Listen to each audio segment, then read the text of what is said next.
Les œufs de Paulette.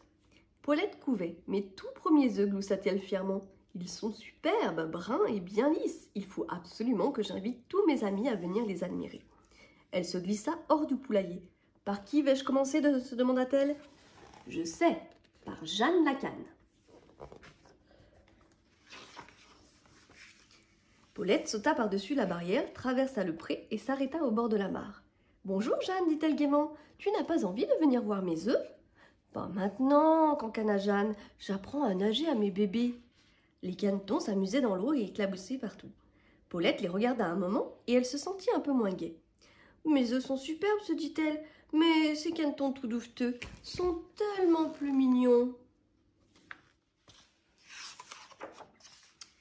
Paulette s'en alla voir Gertrude la truie. « Bonjour Gertrude, gloussa-t-elle, tu n'as pas envie de venir voir mes œufs ?» Mais Gertrude ne l'entendit pas. Elle jouait avec ses porcelets qui roulaient sur elle en gigotant. Paulette soupira.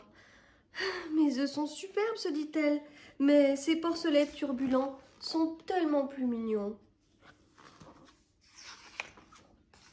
Paulette soupira encore et alla trouver Noémie la brebis sur la colline. « Tu n'as pas envie de venir voir mes œufs ?» lui demanda-t-elle. « Pas maintenant, bella Noémie, il faut que je surveille mes agneaux. » Paulette, découragée, regarda les agneaux gambader dans l'herbe. « Mes œufs sont superbes, se dit-elle, mais ces agneaux qui font les fous sont tellement plus mignons. »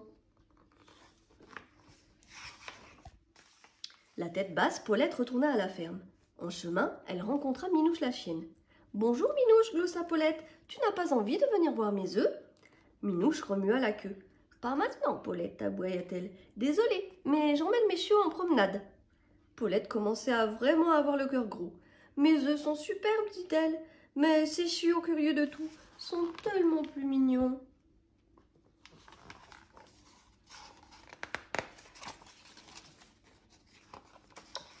Paulette décida de passer par l'étable.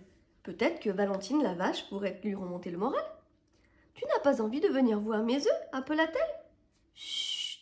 fit doucement Valentine. Et d'un mouvement de tête, elle montra quelque chose à ses pieds. Blotti dans la paille, un veau nouveau-né dormait profondément. Paulette était au bord des larmes. « Mes œufs sont superbes, se dit-elle, mais ce petit veau blotti contre sa mère est tellement plus mignon. »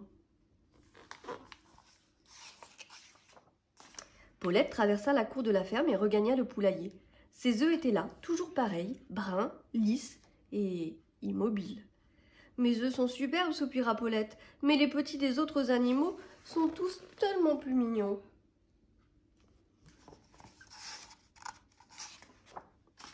Elle gonfla ses plumes et reprit tristement sa place sur ses œufs. Mais soudain, crac, Paulette fit un bond de surprise.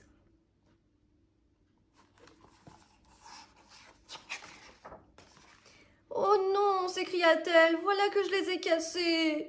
Et elle éclata en sanglots. De grosses larmes vinrent rouler sur ses œufs fendillés. À chaque larme qui tombait, une la fente s'élargissait.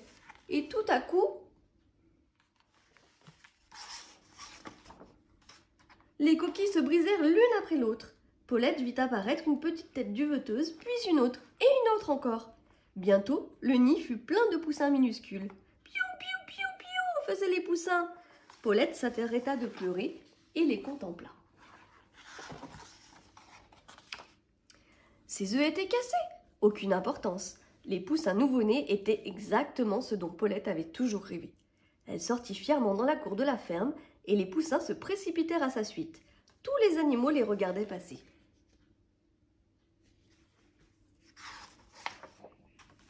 « Tu as vu, Paulette, cancana Jeanne, tes poussins sont tout duveteux comme les canetons. »« Et turbulents comme mes porcelets, grogna Gertrude. »« Ils font les fous comme mes agneaux, bella Noémie. »« Ils sont curieux de tout comme mes chiots, aboya Minouche. »« Et le plus adorable, me glave Valentine, c'est qu'ils se blottissent contre toi comme mon veau contre moi. »« Crotte, crotte, crotte, crotte, gloussa Paulette ravie.